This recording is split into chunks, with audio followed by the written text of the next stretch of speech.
There's a specific moment when you feel the discomfort. It's not exactly pain, it's more like a constant dissonance playing at a frequency you've learned to ignore, but it never really stops existing.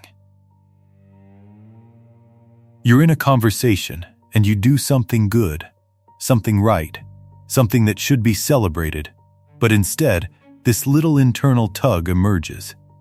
That voice whispering that you could have been better. You got a 10, but you should have gotten an 11. You made people laugh, but you could have been funnier. You worked all day, but you should have worked more. That voice is so integrated into your mental operation that you can't even identify when it started. It's always there. It's like asking when the fan's noise started playing while you sleep.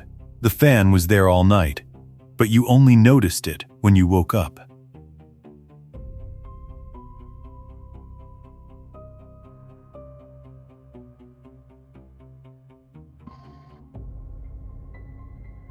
What you're feeling is a sophisticated form of self-censorship disguised as ambition. It's a neurological structure that was sold to you as virtue, as a sign that you have high standards, that you care, that you're committed.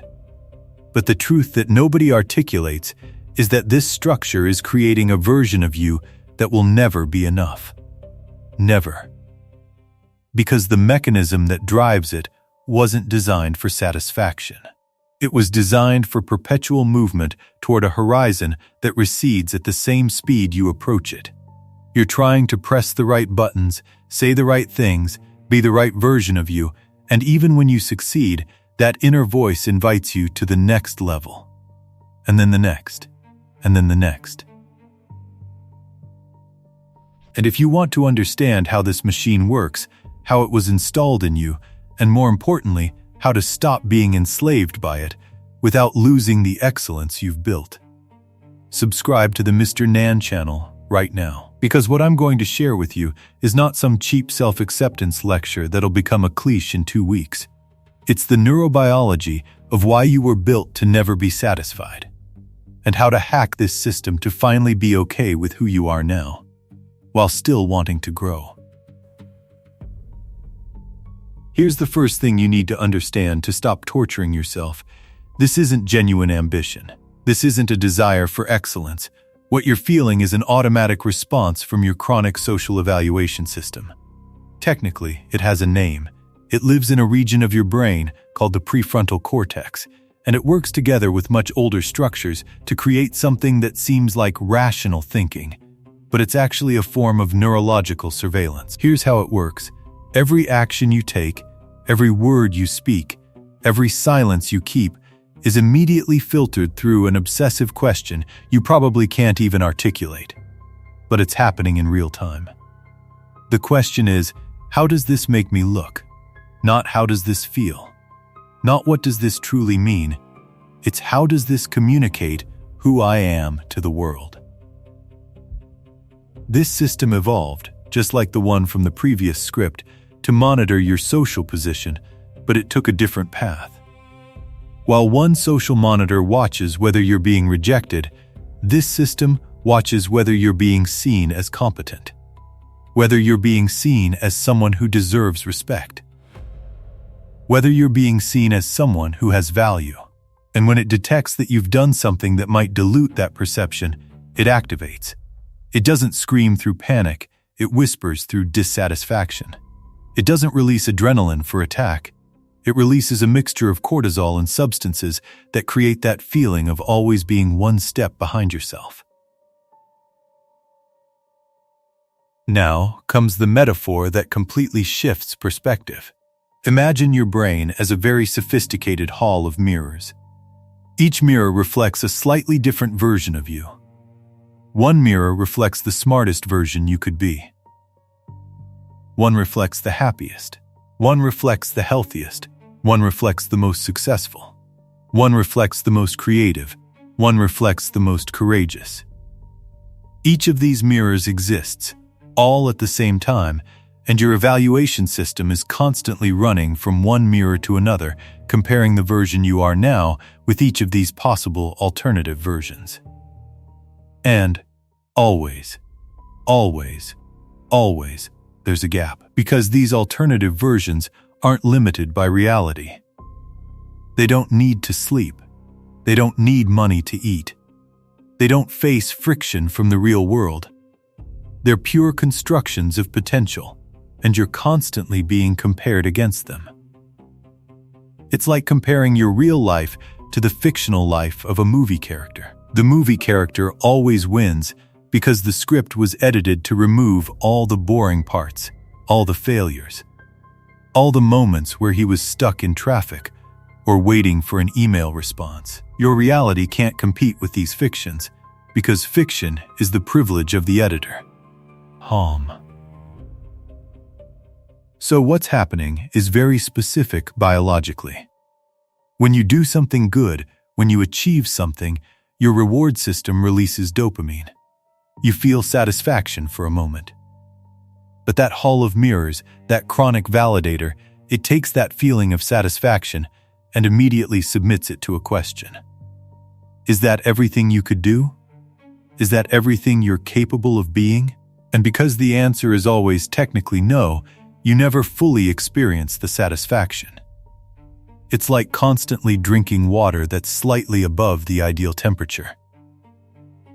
It's never refreshing. It's never satisfying. You drink and drink and drink, but you never truly get hydrated.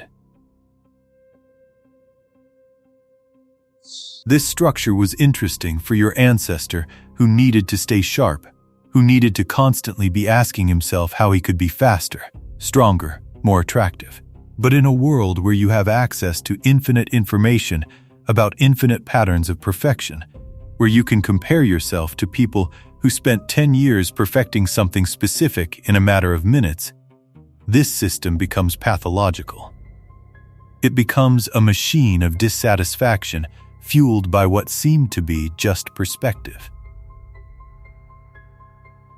Now comes the part where most people fail completely. They try to defeat this system. They try to force satisfaction. They try positive affirmations.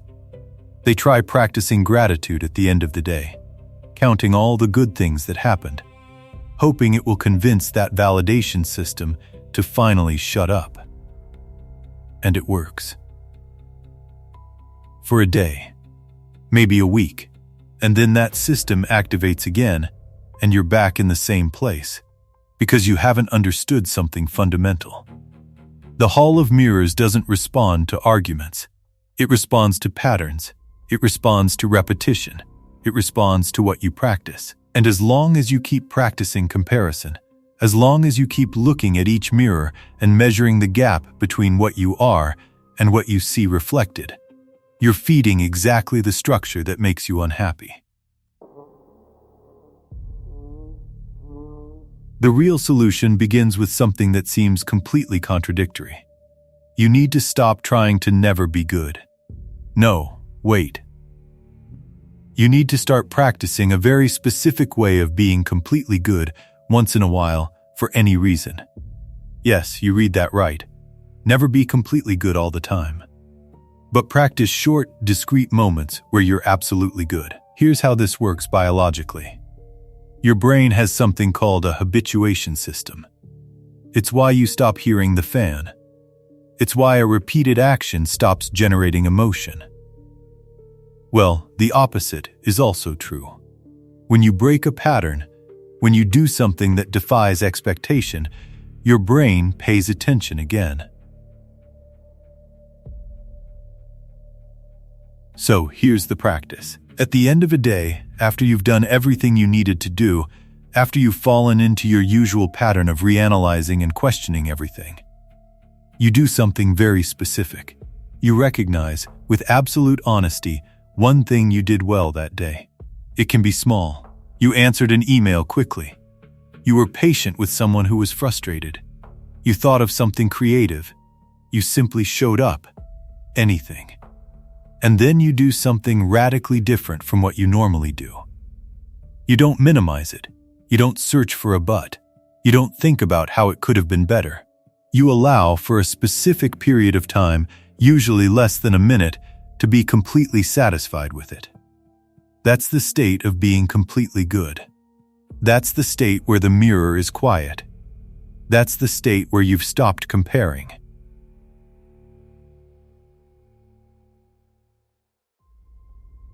Now, for many people, this is almost physically painful, because that validation system is so activated that being quiet for a full minute without questioning, without looking for improvements, without analyzing what could have been different, feels weird. It feels like you're being lazy. It feels like betrayal of your own excellence.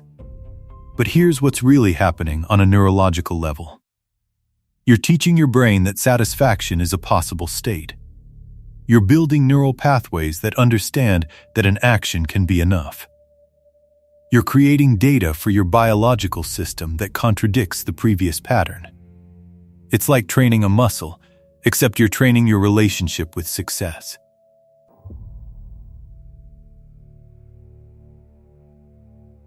Eventually, when you practice this consistently, that hall of mirrors starts to change. It doesn't disappear, but it learns something new. It learns that there are moments where that gap between what you are and what you could be doesn't need to be filled immediately. It learns that you can be present with what you've accomplished while still carrying the vision of what's coming. It's like having bifocal glasses. You can see both near and far, but you don't need to be in both focuses simultaneously. You can switch.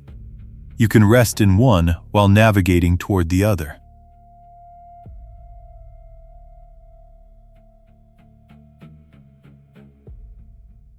Now here comes the part that nobody wants to hear, and that is absolutely crucial.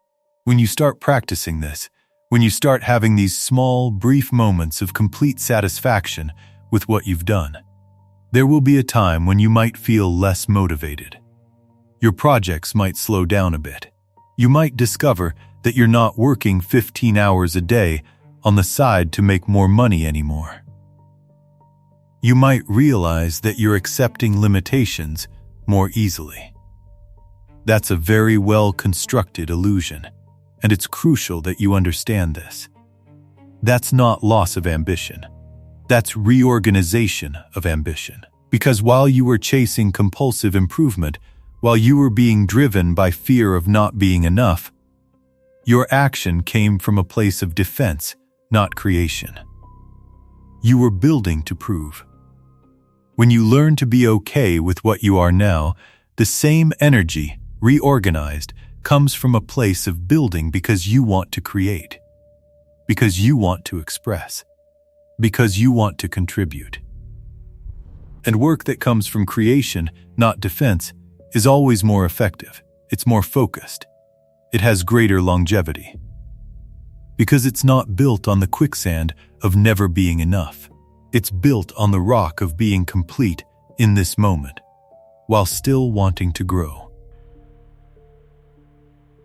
I'm going to be completely transparent about how this will look in practice. Tomorrow, when you wake up, you'll do your things. You'll work, you'll interact, you'll struggle with the same problems as always. And at some point in the day, you'll do something well. It could be as small as consistency, a small repetition of a habit, an honest conversation, a creation you finished. And that validation voice will appear as always, whispering that it could have been more. And in that moment, you're going to make a deliberate pause. You're going to recognize that that voice appeared. You're going to notice how it sounds. You're going to observe how your body reacts. And then you're going to do the hardest thing.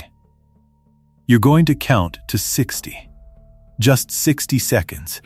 And during those 60 seconds, you're not going to argue with the voice. You're not going to try to convince yourself that it's wrong.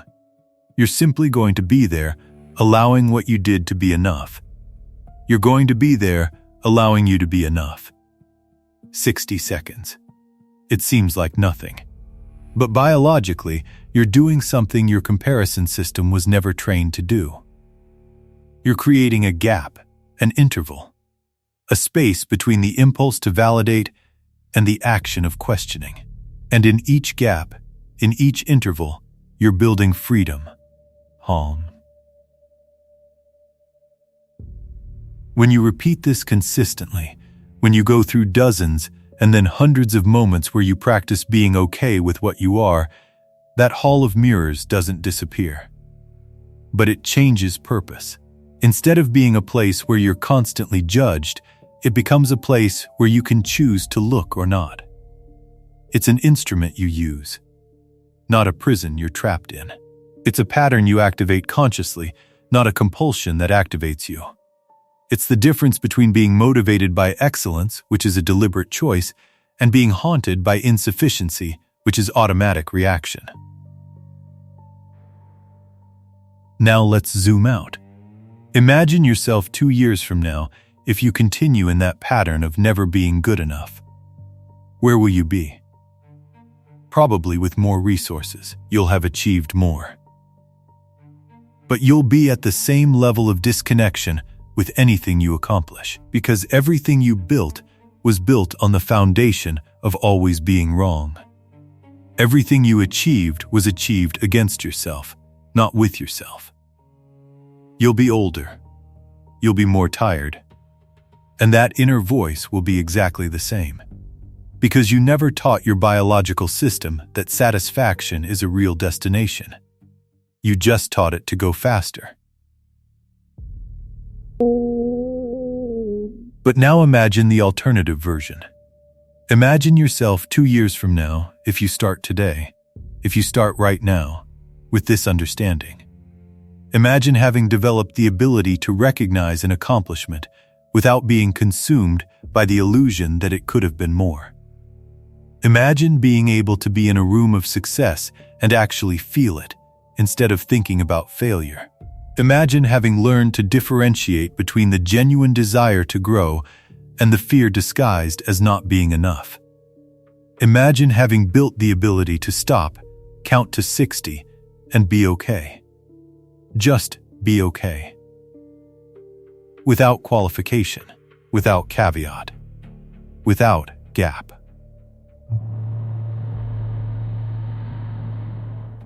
Imagine the amount of energy you're going to release when you stop being in constant war with yourself.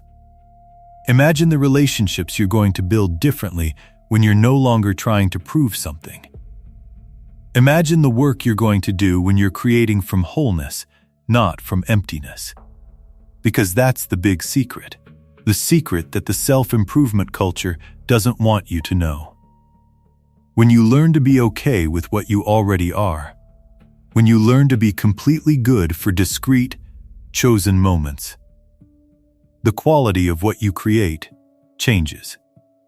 It changes because the fuel changes. It changes because you're no longer running. You're walking with purpose. And work done in purposeful walking always beats work done in desperate running, on every metric that matters. It lasts longer. It echoes more. It impacts more. Calm. This is what it means to never be completely good. It's learning that there are moments to be complete. Moments to be satisfied. Moments to be okay. And those moments, those small intervals of peace with what you are, that's exactly where real growth is forged. Because growth that comes from wounding, from insufficiency, from always chasing validation, that's growth that creates more wounding. But growth that comes from being okay with yourself, that comes from recognizing that you're enough now while still wanting more, that's growth that propagates. That's growth that creates space. That's growth that means something. And if you want to learn how to build these small practices into your life, if you want to understand how your brain was structured to never be satisfied and how you can reorganize that structure, subscribe to the Mr. Nan channel right now. Because a year from now, you can either be looking back and seeing only gaps, or you can be looking back and seeing a path that you actually walked. The difference between these two realities is not luck. It's not talent. It's a series of small choices. A series of 60-second intervals where you learn to be okay. It starts with one. Just one moment where you allow yourself to be completely good. Today. Now. The first step to never being completely good is learning to be completely good, once in a while. And this process, this transformation, it begins when you recognize that you're not broken, that you don't need fixing, that you just need to learn to stop being at war with yourself.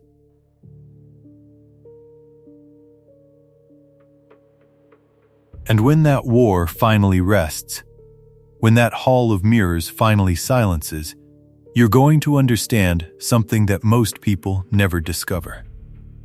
You're going to understand that the version of you that was always searching was already here. It was just silent, waiting for you to learn how to listen.